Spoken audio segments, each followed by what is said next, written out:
প্ৰতিদিনৰ দৰে আজিও এজাক বৰষুণৰ ফলত আমাৰ বিদ্যালয় চৌহদত পানী উপচি পৰে।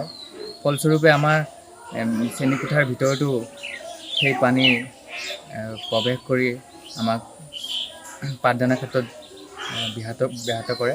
যিহেতু আমাৰ বিদ্যালয়খনত চৌপাশৰ ড্ৰেইনৰ ছিষ্টেম যিহেতু নাই, সেয়েহে এনেদৰে নেৰানেপেৰা বৰষুণ দিলে প্ৰতিবাৰেই বানপানী সদৃশ এটা পৰিৱেশৰ সৃষ্টি হয় আৰু যথেষ্ট ছাত্ৰ ছাত্ৰীৰ লগতে আমাৰ শিক্ষকসকলকো যথেষ্ট অসুবিধাৰ সন্মুখীন হ'বলগীয়া হয়। প্ৰতিদিনৰ দৰে আজিও এজাক বৰষুণৰ ফলত আমাৰ বিদ্যালয় চৌহদত পানী উপচি পৰে। ফলস্বৰূপে আমাৰ শ্ৰেণীকোঠাৰ ভিতৰতো সেই পানী প্ৰৱেশ কৰি আমাক পাঠদানৰ ক্ষেত্ৰত ব্যাহত কৰে।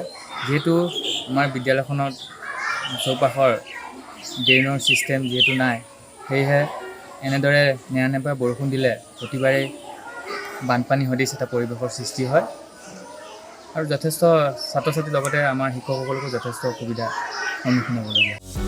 যিকোনো খবৰৰ বাবে যোগাযোগ কৰক আমাৰ এই নম্বৰত 9181 307 221।